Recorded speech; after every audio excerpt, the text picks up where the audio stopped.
नमस्कार बच्चों, मैं सीमा आपकी हिंदी टीचर। तो बच्चों, आज का हमारा टॉपिक है संज्ञा और उसके भेद।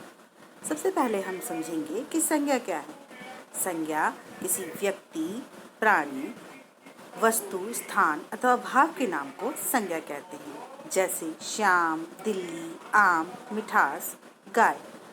व्यक्ति क्या है? व्यक्ति और प्राणी क्या है? जिसमें जीवन होता है, जिसमें जो सांस लेते हैं, जैसे मैं, आप और जितने भी पशु पक्षी, ये सारे व्यक्ति और प्राणी, इनके नाम।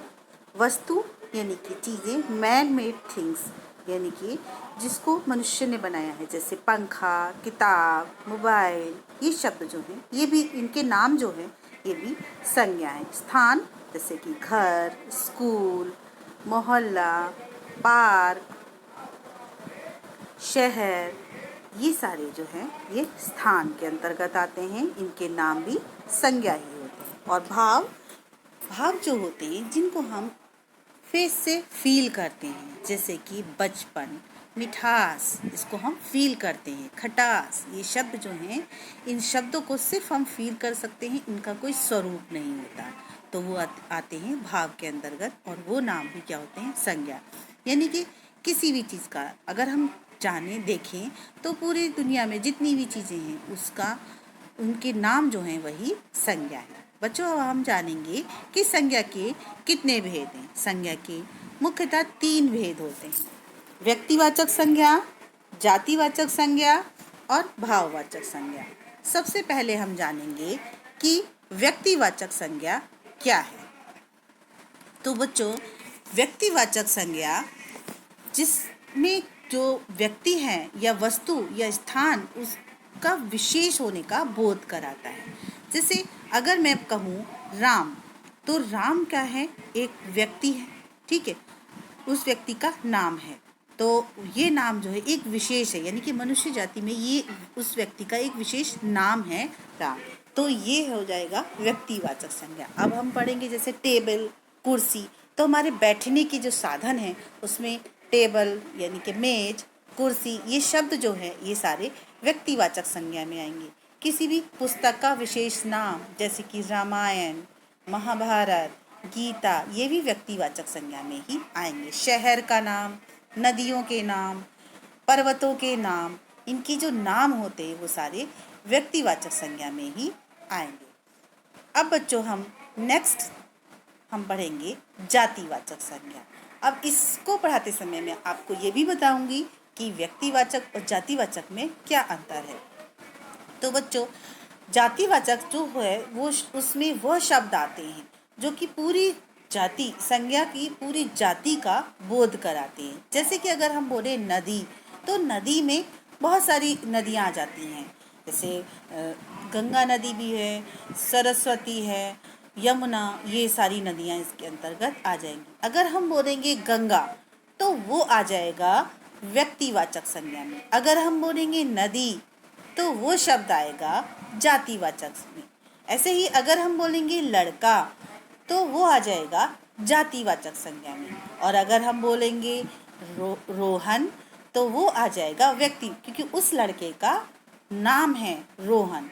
तो रोहन जो है एक विशेष व्यक्ति का नाम है, तो वो आ जाएगा व्यक्तिवाचक संज्ञा में। और जातिवाचक संज्ञा में लड़का, लड़की, यानी कि लड़की जाति, जितनी भी दुनिया में लड़कियां, उनका सबका बोध करा रहा है, तो ये जातिवाचक संज्ञा में आएगा।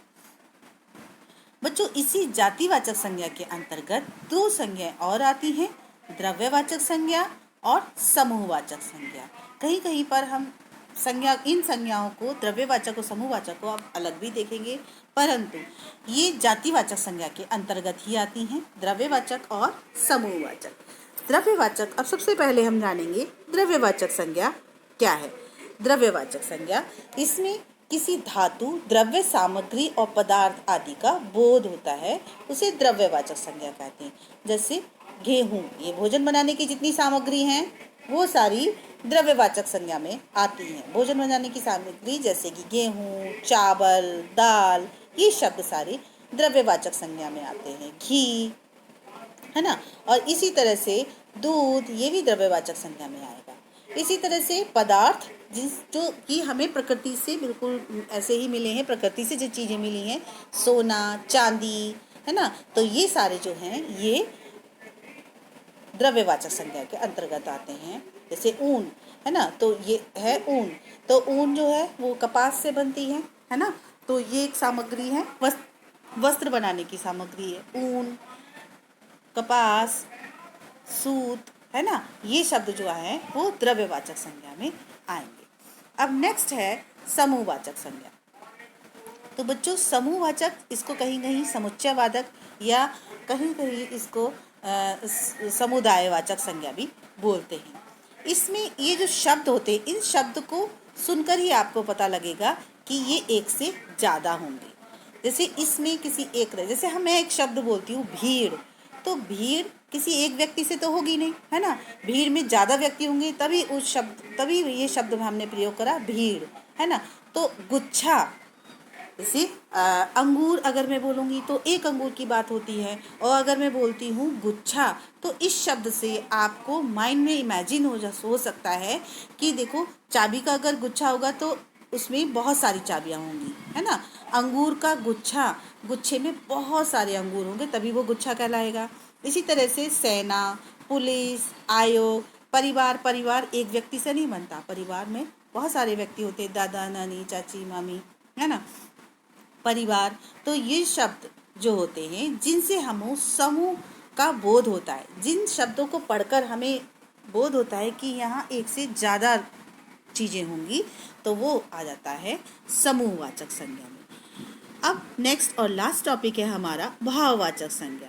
तो बच्चों भाववाचक संज्ञा में जैसे कि आप इसके नाम से ही जान जाएंगे, भाव यानी कि जिसको हम देखकर जान पाते हैं, जिसको हम फेस देखकर उसकी रीडिंग करते हैं। जैसे कि भाववाचक संज्ञा में, जैसे इसमें किसी भी व्यक्ति की अवस्था, वो किस अवस्था में हंस रहा है, रो रहा है ना, गुण, दोष, धर्म और दशा आदि जो शब्द होते हैं, ये जो होते हैं ये भाववाचक संज्ञा के अंतर्गत आते हैं। अवस्था जैसे बुढ़ापा एक अवस्था है। इस शब्द को सुन के आपके माइंड में कोई बच्चे की इमेज तो आएगी नहीं, एक ऐसे व्यक्ति की इमेज आएगी जिसकी कमर झुकी हो, मुंह पर झुर्रियाँ हो, बाल सफ़ेद हो, है ना। तो बुढ़ापा। ऐसे ही बचपन, अगर बचपन शब्द में बोलूँगी तो इसको सुनते ही आपके मन में एक छोटे बच्चे की पिक्चर एकदम आ जाएगी, है ना। तो वो जो ये जो शब्द हैं ये भाववाचक संज्ञा के अंतर्गत हैं। अब ऐसे ही मिठास, जितने भी स्वाद होते हैं, मिठास, है ना, खटास, कड़वाहट, ये शब्द जो है इन शब्दों को सुनकर आप फील करते हो। मिठास एक मीठी मीठी चीज़ का जैसे आपके मन में इमेज बन जाती है। खटास, इसको भी आपने फील किया है, इसकी कोई चित्र नहीं है। ऐसे ही क्रोध, गुस्सा, आप फेस से उसको रीड कर सकते हो कि वो क्रोध कर रहा है, या वो जैसे इसको हम दशा के अंतर्गत रखते हैं, जैसे क्रोध कर रहा है या फिर वो हर्ष, हंसी, तो उससे आपकी इमेज आती है कि हंसता हुआ कोई व्यक्ति है। यौवन एक स्त्री की दशा, ठीक है। बालपन एक बच्चे का गुण, एक बच्चे की दशा। मोटापा कोई मोटा व्यक्ति, और ऐसे ईमानदार, ये शब्द, ईमानदारी, ये शब्द भी जो है सारे भाववाचक संज्ञा के अंतर्गत आते हैं। तो बच्चों आज हमारा ये संज्ञा का टॉपिक यहाँ पे समाप्त होता है। फिर मिलेंगे हम अगली कक्षा में। Have a nice day, stay home, stay safe, bye bye.